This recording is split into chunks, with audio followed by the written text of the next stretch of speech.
नमस्कार, मैं डॉक्टर सुनील कुमार। आज आपके बीच बिजनेस ऑर्गेनाइजेशन जो कि बीकॉम फर्स्ट सेमेस्टर का पेपर है, और इसमें आज हम लोग डिस्कस करेंगे रेशनलाइजेशन। ये यूनिट 4 का इम्पोर्टेंट चैप्टर है और इसके मीनिंग, डेफिनेशन और इसको रेशनलाइजेशन वर्सेस नेशनलाइजेशन, बहुत सारे हम लोग बिंदुओं को आज कवर करने का प्रयास करेंगे। तो आइए सबसे पहले हम ये देखें कि रेशनलाइजेशन शब्द जो है उसकी उत्पत्ति कहाँ से हुई, और इसको अगर हम इसकी शुरुआत देखें या इसके भाषा के प्रोनाउंसिएशन पे जाएं तो रेशनलाइजेशन ये इंग्लिश का शब्द है, अंग्रेजी का शब्द है। और इस शब्द की जो ओरिजिन वर्ड्स को अगर हम देखें तो वो है रेशनल। रेशनल मीन्स होता है विवेक, तर्कपूर्ण, या युक्ति भी हम इसको कह सकते हैं। तो हिंदी के ही शब्द अगर हम विवेकीकरण को देखें तो वो जो है विवेक से बना हुआ है, जिसका अर्थ है कि कार्य को जब हम बहुत ही अच्छे ढंग से सोच समझकर करते हैं तो इसे हम कहेंगे कि विवेकपूर्ण ढंग से कर रहे हैं कार्य को। विवेकीकरण का अर्थ उद्योगों से संबंधित समस्याओं के प्रति वैज्ञानिक अथवा हम कह सकते हैं कि तर्कपूर्ण दृष्टिकोण अपनाना। इसके अंतर्गत विवेकीकरण उन सब अकुशलताओं को दूर करने में मदद करता है जिससे कि हमारी उत्पादन क्षमता बढ़ती है, उत्पादकता बढ़ती है। और इसको हम परंपरागत एवं बेढंगी जो कार्यविधियां थी पहले शुरुआती दौर में, उसको लगभग हम समाप्त कर देते हैं अपने विवेक, अपने ज्ञान, अपने तर्क से। और एक वहाँ पे हम वातावरण पैदा करते हैं वैज्ञानिक कार्य का, सिद्धांतों और जो विधियां हैं, प्रिंसिपल्स एंड मेथड्स जो हैं, उस पे हम फोकस करते हैं। In order to improve the economic situation, to increase the productivity, to increase the production, will increase the ready to readability, have the most requirements। विवेकीकरण के अगर हम अर्थ को देखें तो इसका सीधा सा जो संबंध होता है वो होता है उत्पादन में सुधार करना और uses of scientific natures of work condition, follow the principle and adopt the new methodology of the production। Rationalization means adopting a scientific, that is rational approach towards the problems related to industries. Under this effort are made to achieve maximum production and productivity by removing wastage and inefficiency by judicious measures। Thus, the reorganization of industries is necessary in this so that scientific nature, principles and methods can be adopted by eliminating traditional and clumsy procedures।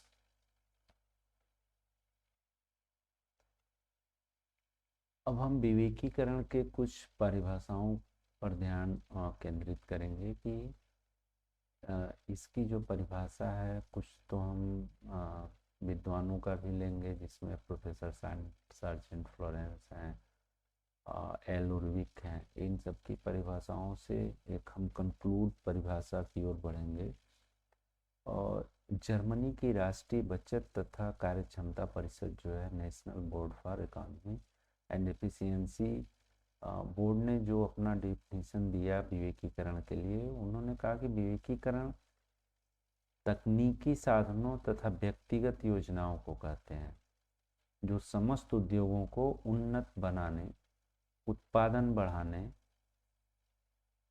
लागत कम करने तथा माल की किस्म में सुधार करने में सहायक हो।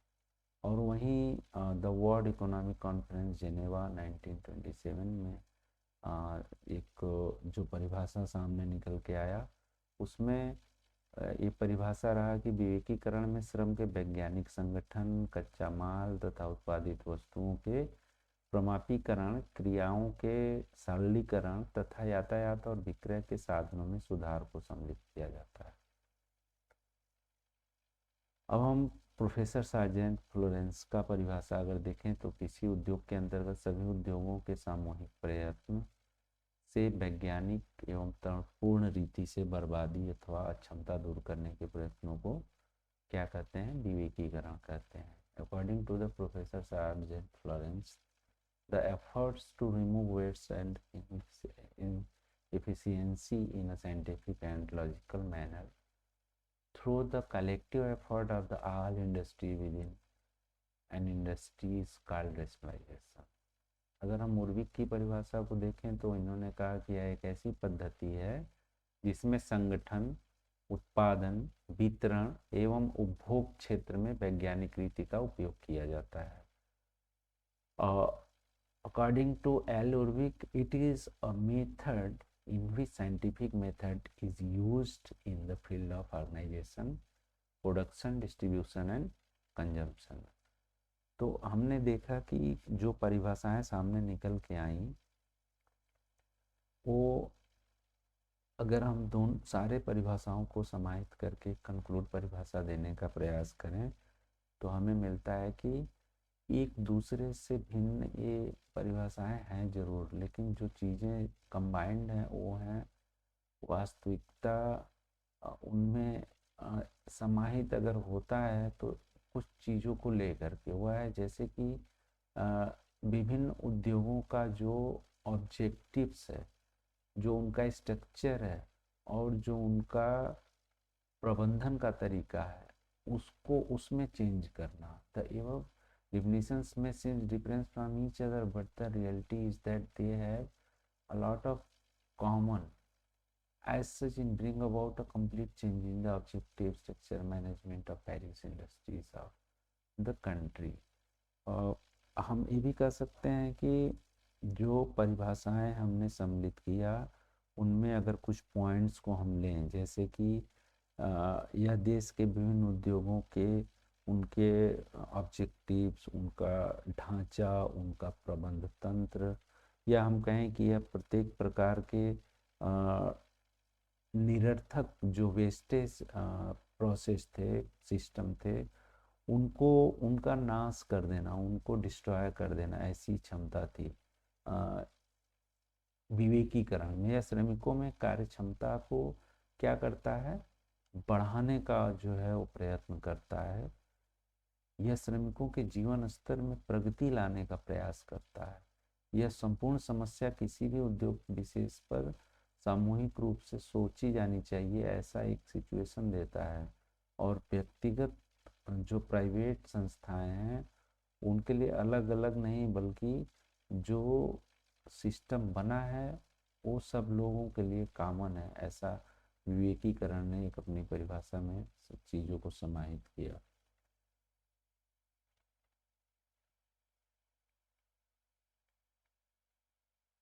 अब अगर हम इसके निष्कर्ष को थोड़ा सा पॉइंट वाइज इसको लेने का प्रयास करें तो it's remove all kinds of meaningless destructions,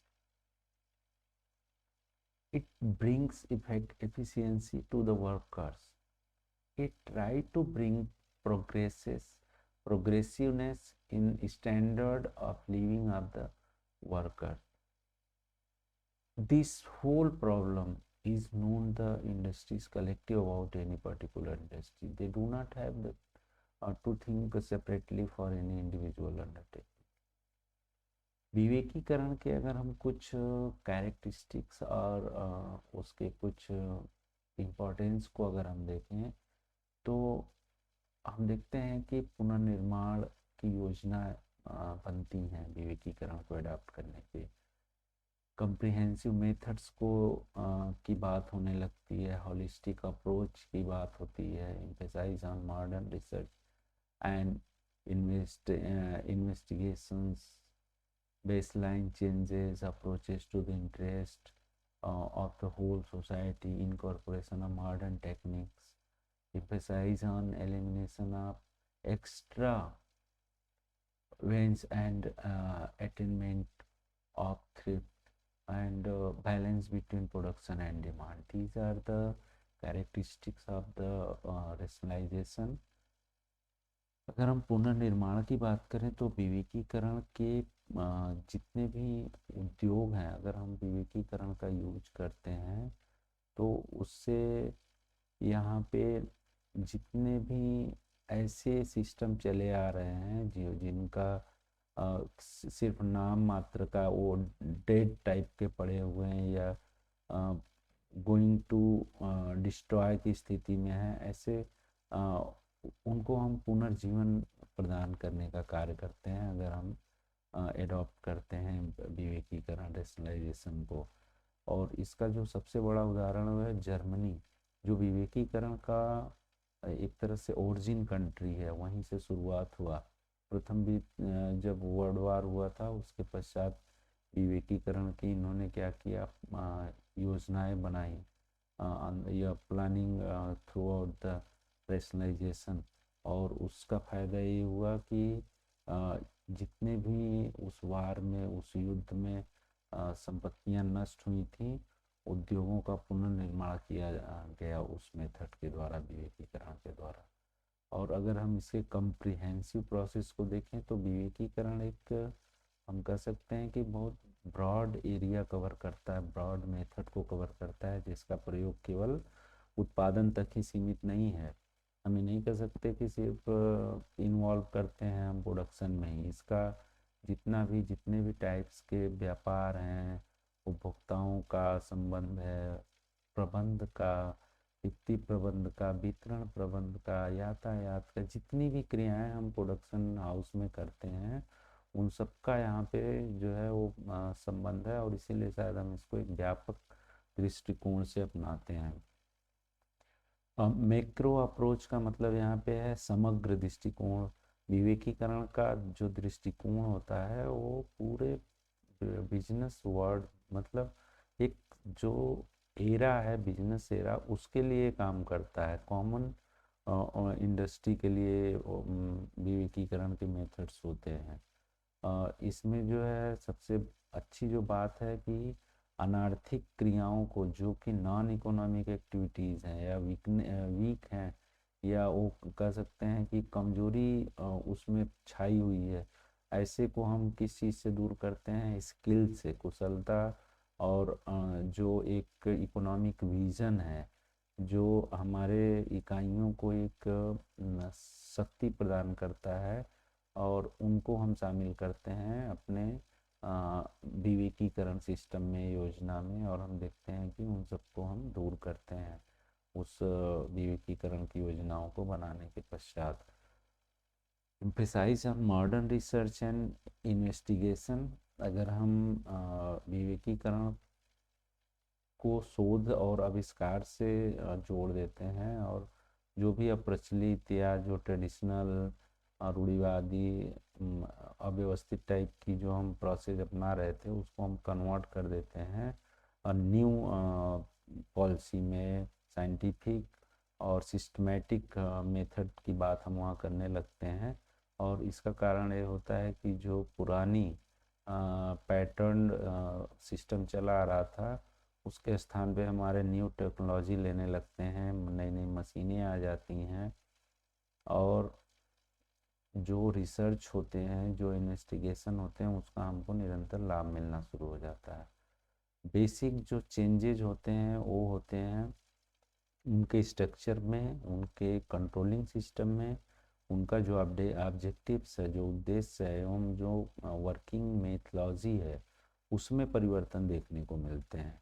और इसका लाभ की अगर हम बात करें तो सबसे बड़ा लाभ ये होता है कि outlook to benefit the whole society, ये संपूर्ण समाज के हित का दृष्टिकोण बनते जाता है। जैसे कि हम उद्योगपतियों की हित को अगर हम सामाजिक हित में बदल दें कि भाई कम रेट पे अगर हम उत्पादन करेंगे तो उसका लाभ हमारे उपभोक्ताओं को, श्रमिकों को, प्रबंधकों को, सरकार को, समाज को, जो राष्ट्रीय संसाधन है उस पे भी उसका प्रभाव देखने को मिलता है। और आधुनिक जो मॉडर्न एक टेक्निक्स है फॉर इंडस्ट्रीज, उसको हम एडॉप्ट करते हैं। आधुनिक तकनीकों को हम क्या करते हैं, जोड़ना, इंक्लूजन करना शुरू करते हैं। और उसका जो रिजल्ट होता है वो होता है मॉडर्नाइजेशन का, स्टैंडर्डाइजेशन, एक तरह से मशीनरी युग का, वैज्ञानिक साइंटिफिक मैनेजमेंट की बात आने लगती है। और ये बहुत बड़ा परिवर्तन होता है एक सिस्टम में। अपव्ययी की समाप्ति तथा मितव्ययी की प्राप्ति, ये बहुत बड़ा फैक्टर हमें देखने को मिलता है कि emphasise on elimination of waste and gain of economies. विवेकीकरण का जो सबसे बड़ा फायदा होता है यही होता है कि जितने भी एलिमिनेशन ऑफ वेस्ट हैं उनको हम रिमूव कर देते हैं। जो वेस्ट है उसको एलिमिनेट करते हैं और उसको कन्वर्ट कर देते हैं हम इकोनॉमीज़ के रूप में, मितव्ययिता के रूप में हम उसको कन्वर्ट कर देते हैं। मितव्ययिता मीन्स कि जहाँ हमें कुछ बचतें शुरू हो जाती हैं उसमें हम कन्वर्ट कर देते हैं। उत्पादन तथा मांग में भी हम एक अस्थायी संतुलन बनाना शुरू कर देते हैं, balance between production and demand. उत्पादन लागत में अगर हमारी कमी होना शुरू हो जाती है तो उत्पादन की मात्रा में वृद्धि हम स्वाभाविक रूप से करेंगे, क्योंकि हमें पैसे बचेंगे तो हम रॉ मटेरियल्स ज़्यादा यूज करेंगे और हम मोटिवेट होंगे टू इंक्रीज और प्रोडक्शन। तो उपभोक्ताओं की मांग में जो वृद्धि हो रही थी उस मांग को हम प्रोडक्शन करके संतुलित कर देते हैं। और इसका जो सबसे बड़ा इम्पैक्ट होता है ये होता है कि बाजार मूल्य हमारा जो होता है वो थोड़ा सा कम हम रखते हैं, क्योंकि हम चीज़ों को कम रेट पे, कम लागत पे उसका उत्पादन करते हैं। अगर हम विवेकीकरण के कुछ एलिमेंट्स को देखें तो इसमें जो सबसे बड़ा एलिमेंट्स या तत्व है वो देखने में आता है टेक्नोलॉजिकल एस्पेक्ट, इसका तकनीकी पहलू।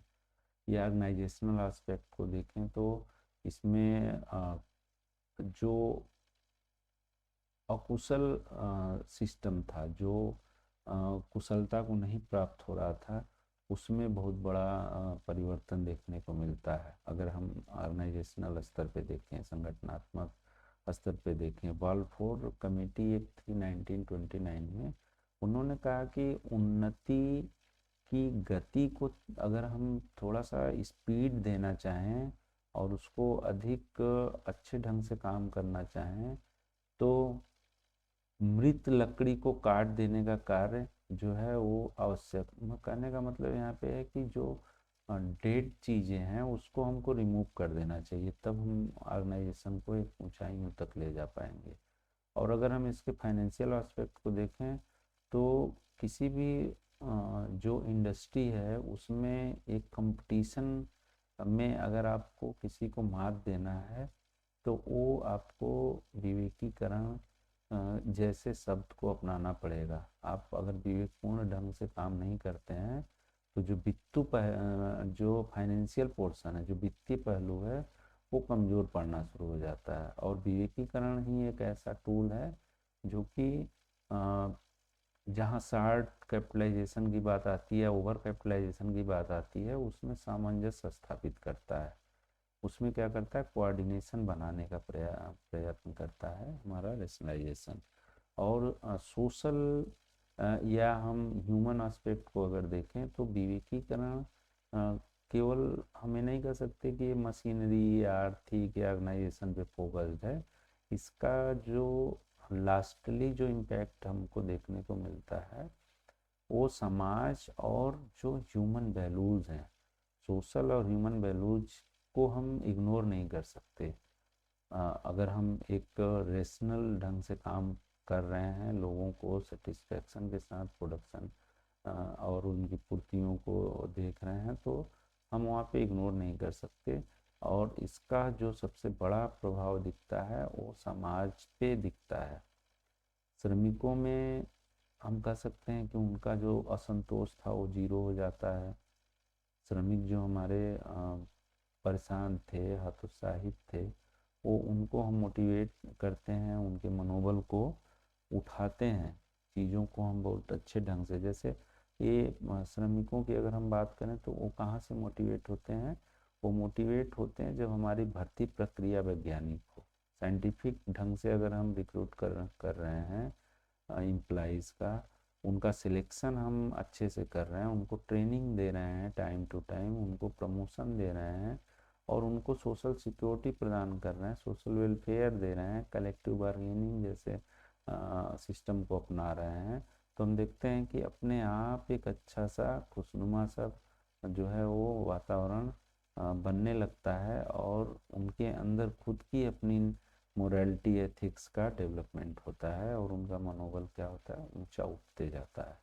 अगर हम डॉक्टर CS मेयर्स का एक डिफिनीशन देखें तो उन्होंने कहा कि विवेकीकरण की यह मांग है कि व्यवसाय के सभी उद्देश्य न केवल स्वार्थ सेल्फनेस के साथ हों बल्कि तकनीकी वाणिज्यिक पहलुओं को भी ध्यान में रखकर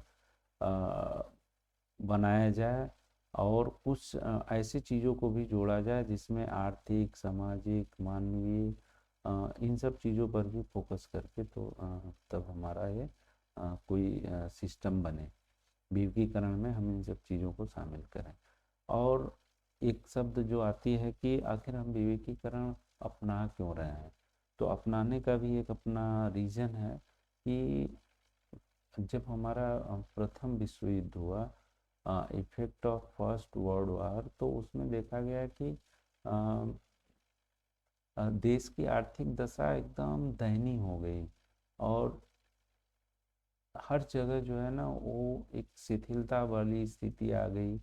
raw materials, labours, capital, machinery सब जो है उसमें कमी होने लगी धीरे धीरे। तो इसको इसको बढ़ाने का प्रयास होना चाहिए था और इसी के क्रम में जो है जैसे लग रहा था कि अगर हम प्रयास भी करें तो वो निरर्थक प्रयास या असंभव जैसा लग रहा था। तो यहाँ पे उन्होंने विवेकीकरण जैसा एक टूल यूज किया कि नहीं, हम रेशनल होके तर्कपूर्ण ढंग से काम करेंगे, चीज़ों को हम जो नहीं चलने वाली हैं उनको हम रिमूव कर देंगे और जो चीज़ें हमारे सिस्टम को अच्छे से चलाए उसको ही हम एक्सेप्ट करेंगे। तो ये बहुत बड़ा कारण था विवेकीकरण को अपनाने का, प्रथम विश्व युद्ध। और एक कारण और था कि जो लेबर ऑर्गेनाइजेशन थे, जो एक संघ के रूप में काम कर रहे थे, वो भी अपने अधिकारों की मांग करना शुरू कर रहे थे कि भाई हमारे साथ अन्याय हो रहा है, हमें हमारी इन सब सुविधाओं को बढ़ाया जाए, मजदूरी बढ़ाई जाए, उनका कार्य घंटा निर्धारित किया जाए।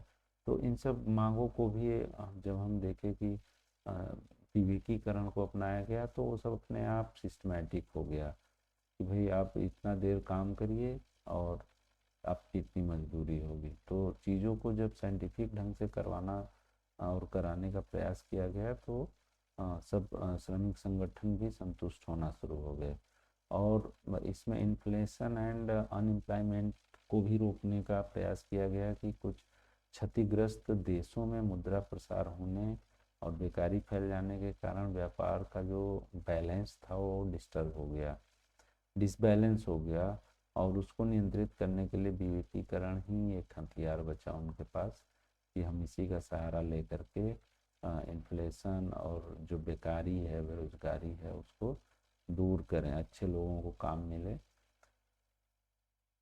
डिफ्लेशन की भी बात आई कि मुद्रा संकुचन भी हुआ और मुद्रा संकुचन को आप जानते हैं कि जब हम किसी सामान को परचेज करते हैं, क्रय करते हैं और उसके बदले हमें ज़्यादा पैसा जब हम देते हैं, वस्तु हमारी कम होती है, तब तो हम इन्फ्लेशन करते हैं। लेकिन जब हम कम पैसे में ज़्यादा सामान लेके आते हैं तो उसको डिफ्लेशन बोलते हैं, मुद्रा का संकुचन बोलते हैं, महंगाई, सस्ताई जिसको हम कहते हैं कि सस्ता हो गया सामान। मुद्रास्फीति की स्थिति में चीज़ें ठीक उल्टी होती हैं। पूंजी की कमी के कारण उत्पादन के अन्य साधन जो होते हैं उनमें जो है समस्याएं आने लगती हैं। भी आप ज़्यादा मुद्रा इन्फ्लेशन में क्या होता है कि हम छोटे से सामान के लिए या कम मात्रा के लिए हम ज़्यादा पैसा एक्सपेंस करते हैं। तो इन सबको बैलेंस करने के लिए हमें इन्फ्लेशन और डिफ्लेशन का भी अध्ययन करने को मिला विवेकीकरण के दौरान। विश्वव्यापी आर्थिक मंदी भी एक जो 1929 में वर्ल्ड वार वाइड जो हालात थे मंदी का था, आर्थिक मंदी की स्थिति आई थी, वो उसका ये रिजल्ट रहा कि मूल्य एकदम से डिस्टर्ब हो गए, ज़्यादा कम कोई उसका उचित माप ही नहीं था। क्योंकि उत्पादन व्यय बहुत बढ़ गए थे और उस व्यय को कंट्रोल करना एक बड़ी समस्या थी, और उसके लिए जो है विवेकीकरण का सहारा लिया गया। अपनाने का कारण जो है ये हम लोग डिस्कस कर रहे हैं। वैज्ञानिकता लाने के लिए भी हमें रेशनलाइजेशन का प्रयोग करना पड़ा कि अगर हम चीज़ों को साइंटिफिक ढंग से करेंगे तो चीज़ें और अच्छी होंगी, हमारी सिस्टम और सुदृढ़ होगा। एक और बड़ा जो कारण था अपनाने का, उपभोक्ता के लाभार्थ के लिए, टू सेफगार्ड कंज्यूमर्स इंटरेस्ट, उपभोक्ता के न्यूनतम मूल्य पर सस्ती कम पैसा देके अगर कोई उपभोक्ता अच्छा सामान, ज़्यादा सामान, टिकाऊ सामान प्राप्त करता है तो ये विवेकीकरण के ही कारण हो पाता है। आर्थिक सुदृढ़ता जो ब्रिंग फाइनेंशियल स्टेबिलिटी की जब हम बात करते हैं कि भाई तेजी से घटे ना तेजी से बढ़े ना, एक कांस्टेंट वे में काम करे अगर इकोनॉमिक सिस्टम या देश की जो आर्थिक स्थिति है वो थोड़ा स्थिर होकर काम करे, तो ऐसे में हमें विवेकपूर्ण ढंग से ही प्लानिंग करना होगा, और इसलिए हमें रेशनलाइजेशन को अपनाने की ज़रूरत पड़ी। Research, increase demand of goods, ये सब भी कारण रहे जिसके वजह से हम लोग विवेकीकरण को अपनाए। अब विवेकीकरण का उद्देश्य क्या है?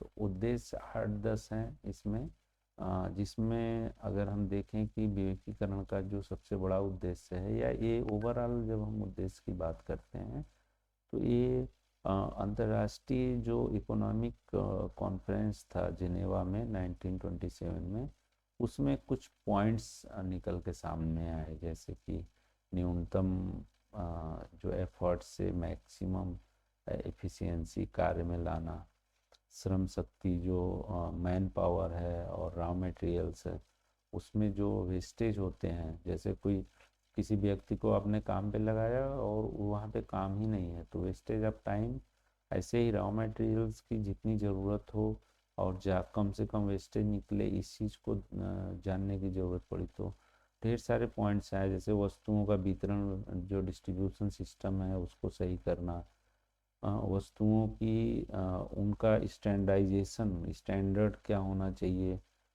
बिना मतलब के मीडिएटर्स क्यों हमने रखे हैं उसको रिमूव करिए, अनावश्यक इकोनॉमिक जो एक्सपेंस हैं, कुछ ऐसे खर्चे हैं जिनका कोई हमारे उत्पादन से मतलब ही नहीं है फिर भी खर्चे हो रहे हैं, तो उनको कंट्रोल करने की ज़रूरत। ट्रांसपोर्टेशन पे बहुत ज़्यादा अगर व्यय हो रहा तो क्यों हो रहा, पता लगा आपके आसपास में रॉ मटेरियल्स है और आप बहुत दूर से लाते हैं, तो वो तो ट्रांसपोर्टेशन पे ही व्यय भार होगा, तो उसको कम करना। उत्पादन की जो सिस्टम है पूरा, उसको साइंटिफिक ढंग से रिसर्च के साथ करना, कि भाई हम शोध भी करते रहेंगे कि उसका इम्पैक्ट क्या है बाजार पे, उपभोक्ता पे, और जो हमारा एक जीवन स्तर है, स्टेटस जो है, लिविंग स्टेटस, उसको भी हमको ऊपर उठाना है इंडस्ट्री के प्रोडक्शन के द्वारा। मतलब हम अच्छे क्वालिटेटिव प्रोडक्ट देंगे तो लोगों को फील होगा कि नहीं अब हम बहुत अच्छा प्रोडक्ट यूज कर रहे हैं, और शहरों और पैसे वालों की तरह माल की खपत को हमको बढ़ाना, उपभोक्ता सस्ती कीमत पे देना। मतलब हम जो हमारा माल है वो कब खपत होगा, जब पब्लिक खरीदेगी जो उत्पादित माल है, पब्लिक में हम डिमांड कैसे बढ़ाएंगे, जब हम उनको संतुष्ट करेंगे। तो ढेर सारे फैक्टर्स थे जिनको कि उद्देश्य बना के हम विवेकीकरण करें, नहीं तो वो कार्य नहीं हो पाएंगे। अब एक बात आती है कि कुछ ऐसे इंडस्ट्री के केसेस हम देखने को मिले विवेकीकरण का, जिसमें कि मुंबई के कुछ सूती इंडस्ट्री थे, कॉटन के कुछ मिल थे, जहाँ पे उनके श्रमिकों की स्थिति को पता लगाया गया, तो प्रति व्यक्ति या प्रति मशीन के उत्पादन में वृद्धि जो है हो पाई इसी विवेकीकरण की वजह से। हर आदमी जो है ज़्यादा से ज़्यादा उत्पादन और हर मशीन पे ज़्यादा से ज़्यादा उत्पादन की बात होने लगी। श्रमिकों की जो जो वर्कर्स थे उनकी वर्क एफिशिएंसी, उनको ऐसी परिस्थितियां प्रदान किया गया कि अपने आप उनकी वर्क एफिशिएंसी बढ़ गई। उनकी जो कार्य क्षमता थी उस वातावरण के द्वारा, उस परिस्थिति के द्वारा वहाँ पे एक ऐसा अच्छा क्लाइमेट तैयार किया गया कि जो लेबर वर्क था, जो काम करने वाला वर्क था, वो अपने आप मोटिवेट हो गया और बहुत अच्छे से काम करना शुरू किया। तो ये सब चीज़ें थी जो विवेकीकरण के उद्देश्य में हम सम्मिलित करते हैं। आपको दिख रहा है अपव्यय रोकना इसका एक कारण था, साधनों का अधिकतम उपयोग करना, न्यूनतम लागत पर अधिकतम उत्पादन करना, ये सब हम लोगों ने भी डिस्कस किया। फिर उद्देश्य में हम लोग इसको सम्मिलित कर रहे हैं कि क्या इससे क्या होने वाला है। तो ये 10 पॉइंट आपके सामने है कि श्रमिकों की कुशलता एवं मनोबल में वृद्धि होती है, प्रमापीकरण करने की बात आती है, देश की औद्योगिक व्यवस्था में स्थिरता लाना, सस्ती वस्तु उपलब्ध कराना, जनसाधारण का जीवन स्तर ऊंचा उठाना, वितरण की वैज्ञानिक व्यवस्था लागू करना और लाभों का कुशलतम वितरण, जो एक और हम कह सकते हैं एफिशिएंट डिस्ट्रीब्यूशन ऑफ प्रॉफिट, कि जो भी बेनिफिट्स हैं, जो प्रॉफिट हैं, उसका अच्छे से विवेकीकरण विवेकपूर्ण ढंग से करना। जैसे कि श्रम प्रबंध, participation of workers, participative management, ये सब जो बातें आती हैं उसको अपनाना। और इसका फायदा क्या होगा कि सभी संतुष्ट रहेंगे, सभी मिलकर विवेकीकरण की योजना को आगे बढ़ाएंगे और कोई लापरवाही करते नहीं देखा जाएगा। विवेकीकरण जो है वो निरंतर चलता रहे,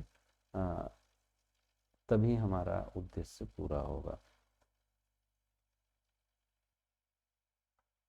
अब हम कुछ अंतर देखेंगे कि विवेकीकरण और राष्ट्रीयकरण में क्या अंतर है, विवेकीकरण और संयोजन में क्या अंतर है, विवेकीकरण और वैज्ञानिक प्रबंध में क्या अंतर है, और विवेकीकरण का मूल्यांकन अथवा उसका लाभ दोष, थोड़ा सा हम उस पर भी ध्यान देंगे कि विवेकीकरण का लाभ है, कितना लाभ है। अभी तो लाभ की बात कर रहे थे, कुछ कमियां भी हैं, तो उस पर भी हम चर्चा करेंगे। सबसे पहले हम देखते हैं difference between rationalisation and nationalisation. अगर हम दोनों में बेसिक अंतर देखें तो विवेकीकरण का जो प्रयोग है वो उद्योग की कार्यकुशलता को बढ़ाने के लिए हम करते हैं। उद्योगपतियों का अधिकार, चाहे राज्य का अधिकार हो या दोनों ही प्रकार के उद्योगों पर लागू होता हो, ये जो है विवेकीकरण में हम सम्मिलित करते हैं कि भाई हमें क्या करना है, उनकी कार्यकुशलता को बढ़ाना है। लेकिन राष्ट्रीयकरण में, राष्ट्रीयकरण का अर्थ होता है कि किसी उद्योग को राज्य के अधिकार में संचालित करना। मतलब हम आपको सरकार जो है वो कहती है नहीं नहीं, हम ऐसा ही काम करेंगे जो कि हम कर सकते हैं। लेकिन विवेकीकरण में ऐसा नहीं है। विवेकीकरण सरकार के मंशा के अनुरूप भी काम करती है, और जहाँ उसको लगता है कि हमारी इंडस्ट्री का ऐसी तैसी होने वाला है, वहाँ पे वो इंडस्ट्री को फोकस करने लगती है। और दोनों के अगर हम उद्देश्य को देखें तो बहुत बड़ा कारण है। विवेकीकरण का मूल उद्देश्य है औद्योगिक इकाई की बर्बादी और अकुशलता को दूर करना। जो वेस्टेज और जो अनस्किल्ड चीज़ें हैं, अनएफिशिएंसी से काम कर रही हैं, उन सबको रिमूव करना, एलिमिनेशन ऑफ वेस्टेज।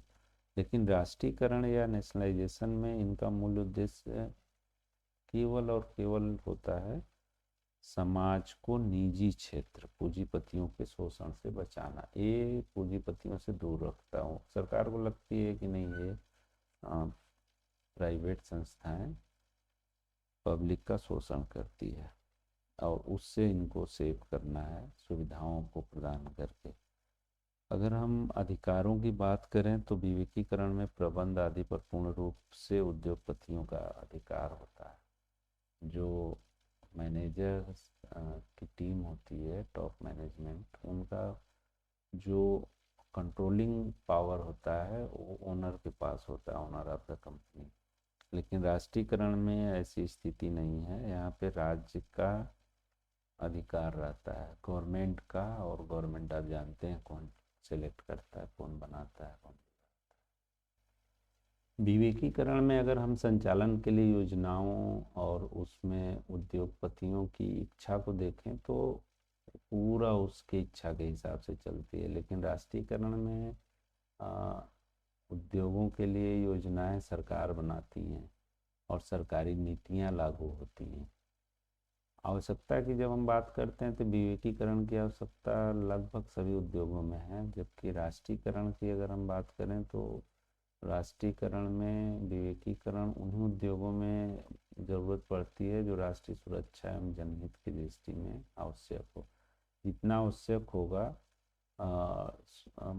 राष्ट्रीय सुरक्षा के लिए या सोशल वेलफेयर के लिए, सोशल बेनिफिट के लिए, उतना ही ये यूज करते हैं।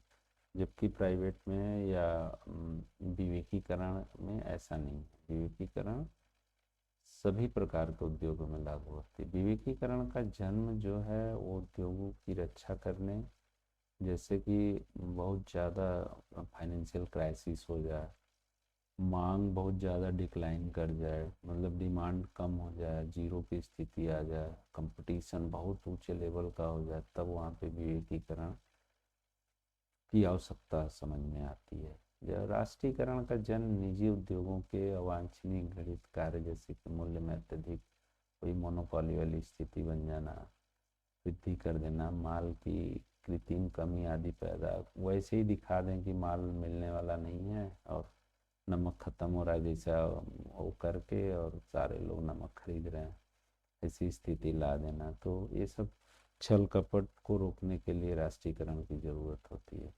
तो हम विवेकीकरण और कम्बिनेशन की अगर हम बात करें तो विवेकीकरण का आशय होता है कि उन सभी परिवर्तनों में कार्यकुशलता में वृद्धि करें। हम चाहे जितना परिवर्तन करना हो कर लें, लेकिन हमारा वर्क एफिशिएंसी बढ़े। कम्बिनेशन जो होता है बिजनेस का, उसमें इनका जो उद्देश्य होता है औद्योगिक इकाइयों का एकीकरण से, इनके कार्यकुशलता से नहीं मतलब है, इनके दो इकाइयों को एक साथ कंबाइन करने से मतलब है। विवेकीकरण बहुत व्यापक है, जैसा हमने अभी बताया कि ये छोटी छोटी चीज़ों पे भी फोकस करता है, जबकि संयोजन में इसका लिमिटेड एरिया है। ये बहुत ज़्यादा चीज़ों में इन्वॉल्व नहीं होता है, बस कम्बिनेशन हो जाता है और एक पैटर्न वे पे काम करता है। विवेकीकरण का जो उद्देश्य है वो है वेस्टेज को मिनिमाइज करना या रिमूव करना, क्वालिटी में, गुणवत्ता में सुधार लाना, और cost with minimum cost production करना। जो भी प्रोडक्शन है वो मिनिमम कॉस्ट पे प्रोडक्शन हो। जबकि हमारा जो संयोजन है, जो कम्बिनेशन में इनका उद्देश्य होता है सिर्फ एक, वो होता है कि कंपटीशन को कम करने के लिए हम दो लोग मिल जाएं तो आपसी कंपटीशन रिमूव हो जाएगी। विवेकीकरण का जो सबसे बड़ा कारण है लाना, वो है कुरीतियों को दूर करना। जो बिना मतलब की चीज़ों को हम ढो रहे थे उसको कम करना या दूर करना। लेकिन संयोजन में ये बातें नहीं आती हैं, इसमें सिर्फ प्रतियोगिता को फोकस करते हैं, और इसी कंपटीशन के कारण ही ये कॉम्बिनेशन बनता है कि हम कंपटीशन से मुक्ति मिल जाए हमको। विवेकीकरण सामाजिक उद्देश्य की प्राप्ति और उसकी, जैसे समाज में अगर किसी चीज़ की आवश्यकता है तो उसको हमको उसका सप्लाई देना है, इस चीज़ पे फोकस करता है। लेकिन जो कम्बिनेशन है वो अपने अस्तित्व की भी बात करता है कि भाई हम लोग मिले हैं तो हम जिंदा रहेंगे तभी तो हम काम करेंगे। तो वो कंपनियां अपने को भी सेव करते हुए, या हम कह सकते हैं कि ये बहुत ज़्यादा सामाजिक उद्देश्य पे अपना दिमाग नहीं लगाती। विवेकीकरण की आवश्यकता अगर हम देखें तो लगभग सारे इंडस्ट्रीज़ में पड़ती हैं, जबकि कम्बिनेशन में केवल उन्हीं से मतलब होता है जो उनके साथ जुड़ रही हैं, चाहे एक जुड़े या दो जुड़े।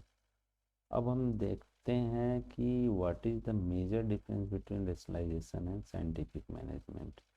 दोनों लगभग एक जैसा आपको दिख रहा होगा कि भाई साइंटिफिक ढंग से काम करने की बात तो उसमें भी थी। अब अंतर कहाँ पे आता है? विवेकीकरण एक व्यापक शब्द है जिसमें वैज्ञानिक प्रबंध भी शामिल है, सबसे बड़ी बात ये।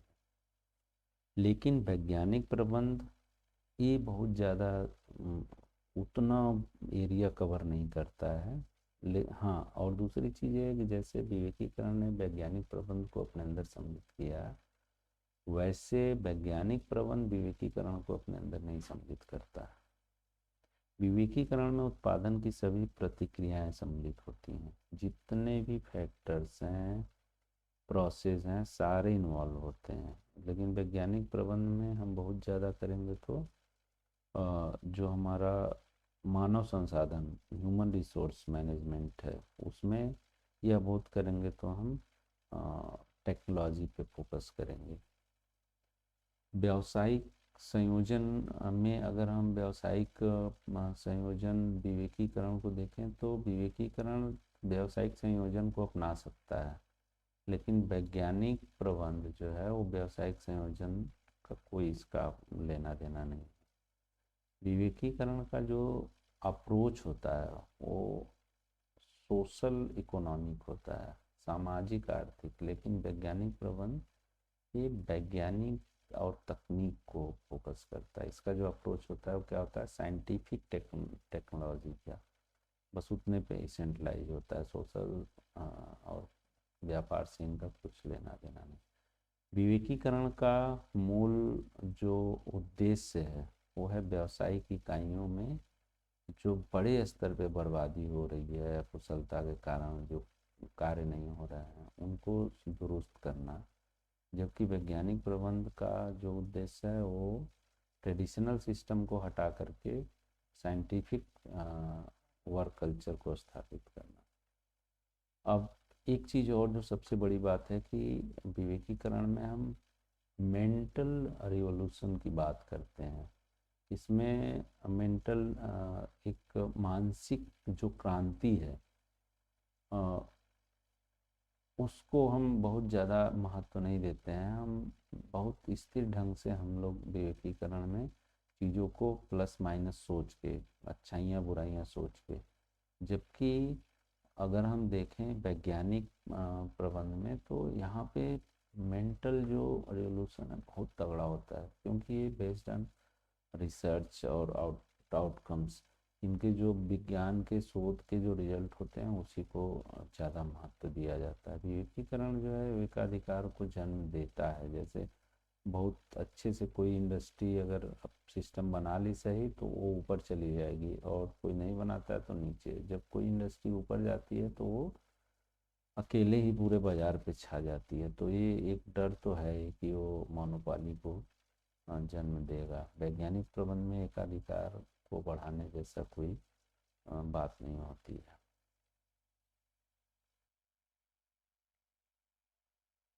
अब हम विवेकीकरण के कुछ लाभ, कुछ बेनिफिट की बात करेंगे।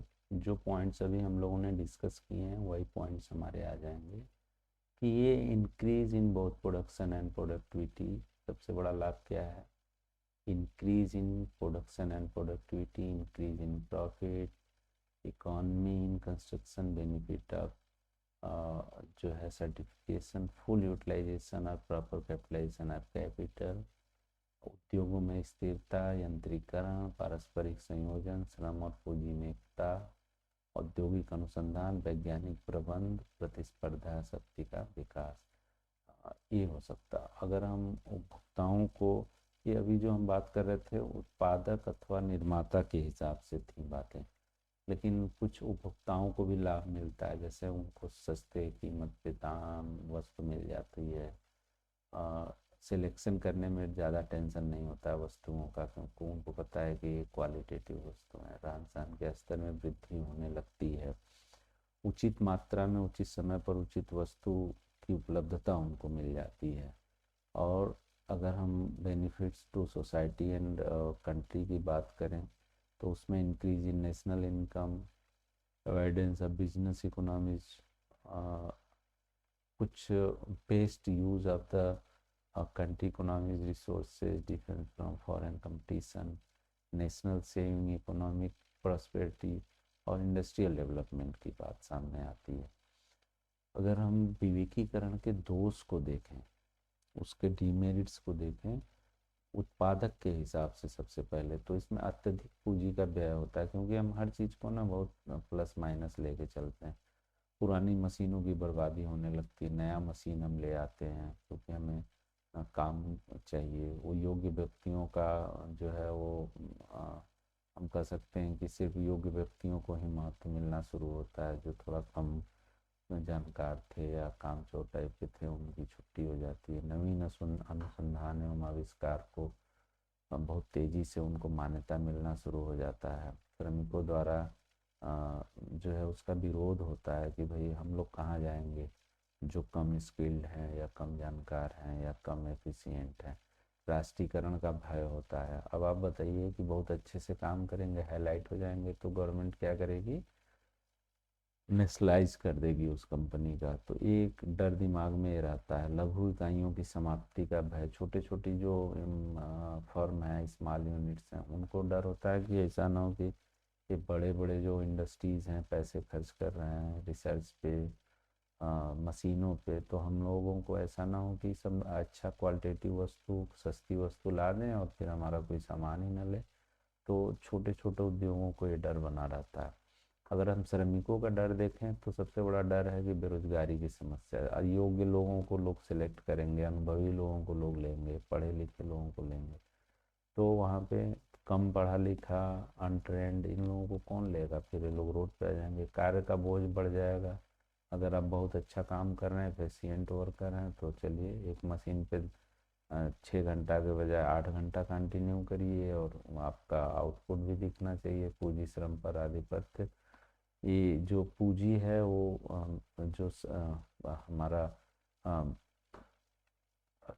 श्रम है, जो हमारा श्रम है उस पे क्या करता है, ओवर एक लेयर बनाना शुरू करता है। मतलब occupation of capital over level, श्रमिकों का शोषण शुरू होना शुरू हो जाता है। संगठन के दोष श्रमिकों के मत्थे पे मरते हैं। अगर कोई ऑर्गेनाइजेशन सिस्टम से, टॉप लेवल मैनेजमेंट से गलतियां होती हैं तो उसको कहेंगे कि नहीं नहीं ये इसी के कारण हुआ, इसी ने ऐसा कर दिया। नीरस एवं नियंत्रित जीवन हो जाता है। भाई काम टू काम, वर्क टू वर्क बात करिए, प्रोफेशनल ढंग से रहिए, हंसी मजाक ये सब सारी चीज़ें, बहुत अजीब टाइप का माहौल बनना शुरू हो जाता है। सबसे बड़ी कमी ये है। गतिशीलता में कमी आ जाती है। आप जिस काम में दक्ष हैं, ट्रेंड है, स्किल्ड हैं, आप उसी को करिए ना, क्यों दूसरे काम को बिगाड़ने जाएंगे, क्योंकि हमें वेस्टेज को रिमूव करना है। मौलिकता तथा व्यक्तित्व का अभाव, अब नैतिकता की जब बात होती है, मौलिकता की बात होती है, ओरिजिनलिटी, इंडिविजुअलिटी की बात होती है, इन सब चीज़ों की थोड़ी सी कमी आनी शुरू हो जाती है। और समाज के अगर अनुसार हम देखें तो मोनोपॉली का जो सबसे बड़ा डर है, birth of monopoly, origin of monopoly, कि एक कंपनी के आगे आने की संभावना बढ़ जाती है। और जब भी एक कंपनी होगी या 2-4 कंपनियां ही होंगी तो रेट बहुत तेज़ी से बढ़ाएंगे। बृहद व्यापार की बुराइयों की आशंका, लार्ज बिजनेस जो होंगे उनकी बुराइयां अपने आप में बहुत बड़ी बड़ी होती हैं, तो वो उसकी आशंका भी बढ़ने लगती है। लघु और कुटीर उद्योग पे भी कुछ को प्रभाव पड़ने लगता है। जो छोटे उद्योग हैं उन पे इसका दुष्प्रभाव दिखता है। दुष्प्रभाव, सहयोग आंदोलन का भय, नॉन कोऑपरेशन मूवमेंट जैसा आ जाता है कि भाई हम आपका क्यों मदद करें, हम तेज़ी से बढ़ेंगे, आप पीछे रहिए, इस तरह की भावना। देश के साधनों का अपव्यय होना, wastage of resource of the country. आप आप चाहे मैन पावर हो चाहे मटेरियल हो, अच्छा अच्छा अच्छा करने के चक्कर में लोकल को हम महत्व नहीं देते हैं। हमें लगता है कि बड़े बड़े शहरों में बड़ी जगहों पे से अच्छी मटेरियल्स आ सकते हैं, बड़े शहरों से पढ़े लिखे वर्कर्स आ सकते हैं। तो संसाधन जो है, चाहे मानव संसाधन हो या जो भी हो, उसका जो है धीरे धीरे वेस्टेज देखने को मिलता है, और मौलिकता एवं व्यक्तित्व का विनाश जैसी स्थिति, destruction of originality and individuality वहाँ पे दिखने को मिलने लगता है। विवेकीकरण के लाभ एवं दोष का अगर हम दोनों को कंबाइंड देखें, उसका अध्ययन करें, तो विवेकीकरण के लाभ और दोष के पश्चात हम यह समझ पाते हैं कि विवेकीकरण एक अमिश्रित वरदान नहीं है। ये मतलब ऐसा नहीं है कि बस हम लेके और हर जगह यूज करते फिरें। इसे लागू करते समय बड़ी सावधानी की आवश्यकता होती है।